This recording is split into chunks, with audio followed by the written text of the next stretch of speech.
Thank you for joining us tonight. You're now with me, Shel Shaminato, for TVS Nightline. As always, we begin with the headlines. The National COVID-19 Immunization Programme Coordinating Minister Khairy became the first individual in the country to receive the Chinese-made Sinovac vaccine to prevent COVID-19 at the Rembau Hospital on Thursday. The injection also marked the beginning of official use of Sinovac vaccine in Malaysia. Khairy, who is also a Rembau Member of Parliament, received the jab at 1:32 p.m. by Chief Nurse Supervisor of Rembau Hospital, Salha Abdul Samad. Khairy stressed that the Drug Control Authority on March 2nd approved by the conditional registration of Sinovac vaccine for use.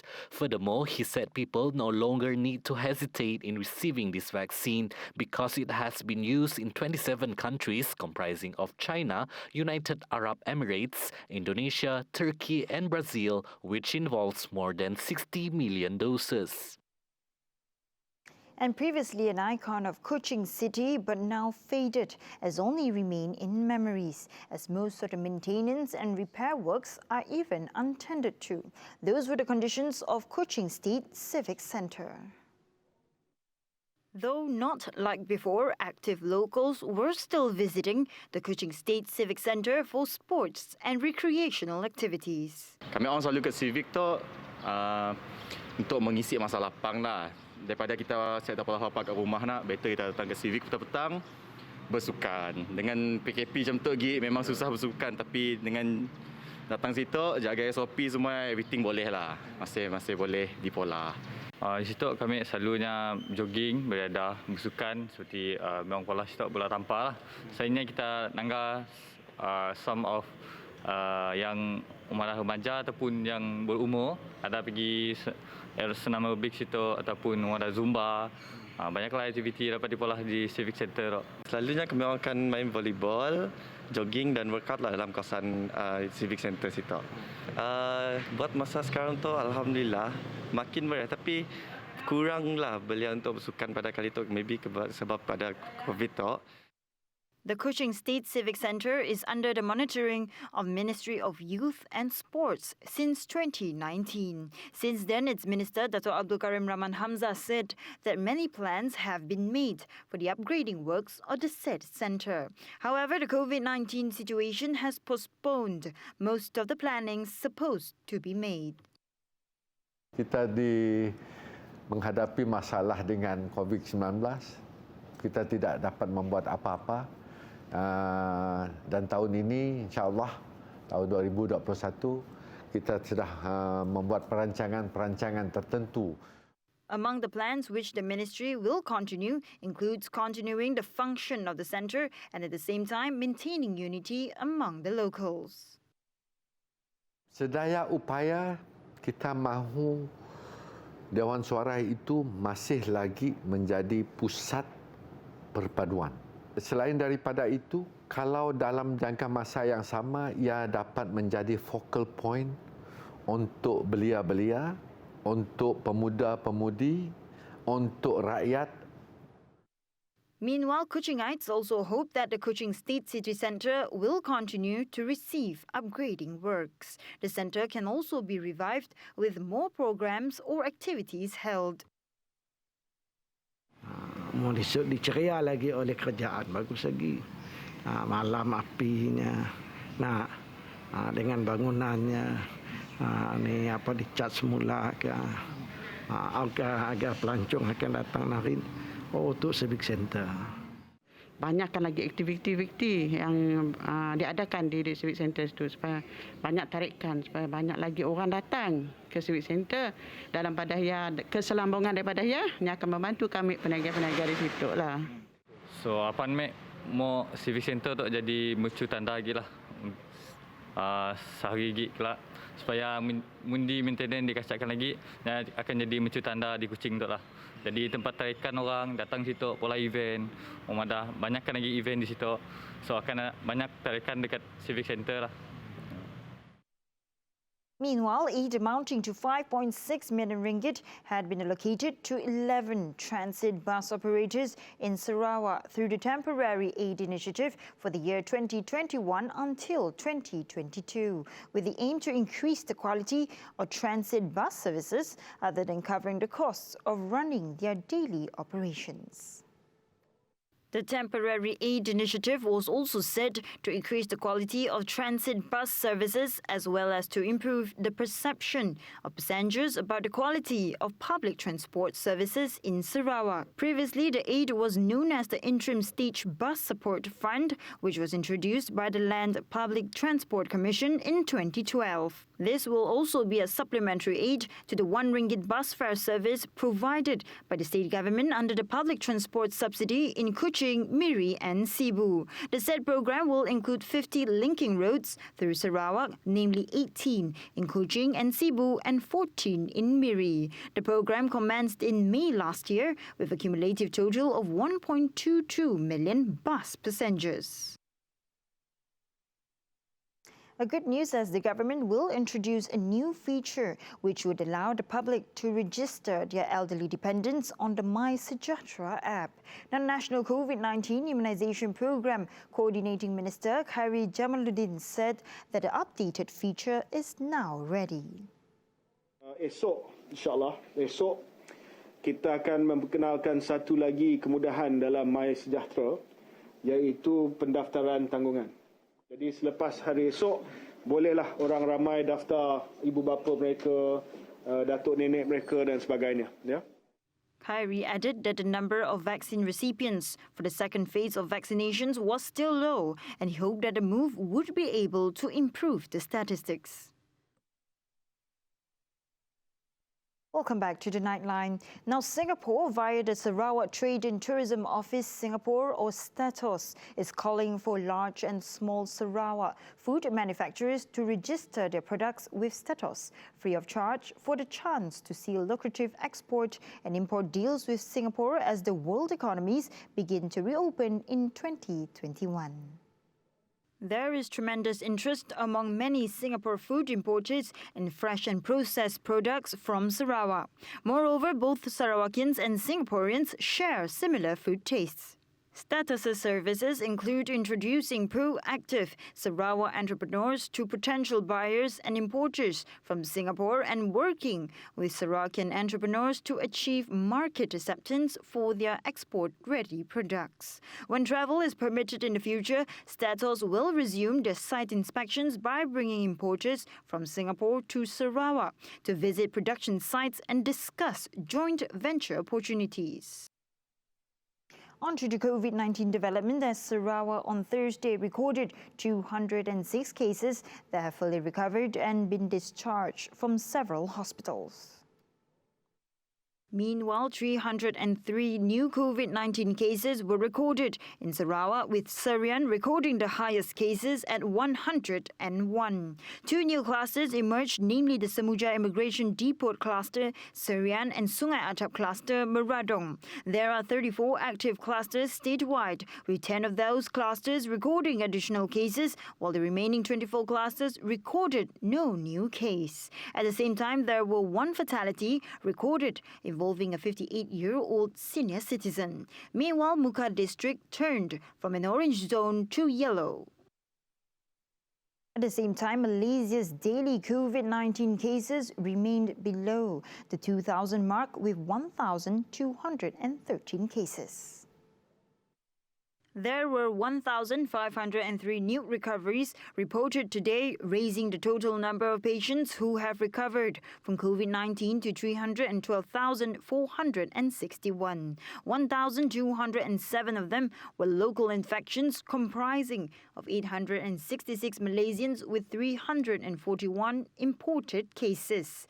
The total number of cases in the country was 328,466. There were 3 deaths recorded, bringing the death tally to 1,223. In conclusion, there are currently 14,782 active cases in the country. the state government reminded Sarawakins that there was any restriction for Christians in the state to use the word Allah. The Chief Minister's Office, or CMO, in a statement said that the GPS government will always continue to defend and preserve Sarawak's religious tolerance. Religious tolerance is a unifying factor for the people in the state. The Sarawak government has always been consistent in upholding religious tolerance for all communities, regardless of whether they are from the main religions or otherwise. This was proven by the assistance given to various religious communities through the Unit for Other Religions, or UNIFOR, in an effort by the state government to preserve religious tolerance. Following the next update is the additional allocation of 2.5 billion ringgit for small-scale projects under Pemerkasa will be able to stimulate the economic activities at grassroots level. Now, Senior Minister of Works, Datuk Seri Fadila Yusof, said the allocations were to be distributed to G1 to G4 contractors involved in repairing infrastructures that were damaged by floods previously. Disebabkan bencana banjir. Kita bukan saja kena COVID, tapi kena bencana banjir, banyak infra yang rosak dan sebagainya. Dan dengan itu kerajaan menyediakan peruntukan. Dan peruntukan ini disalurkan melalui kontraktor G1, G2 untuk baik pulih dan juga menggerakkan ekonomi di peringkat akar umbi. Jadi ini salah satu cara untuk kita memulihkan ekonomi, dan diharapkan dengan pemulihan ekonomi ini ianya akan, orang kata, generatekan aktiviti ekonomi, dan dana itu akan turun dan menggerakkan ekonomi setempat. The government agreed to increase the allocation for small-scale projects this year from 2.5 billion ringgit to 5 billion ringgit.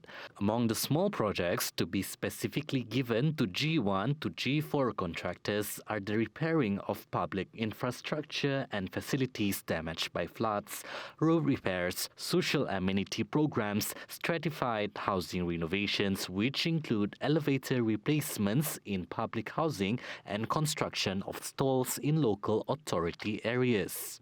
These assistance are a continuation of other assistance initiatives that were announced previously, aimed at ensuring the continuity of activities to recover the national economy impacted by COVID-19.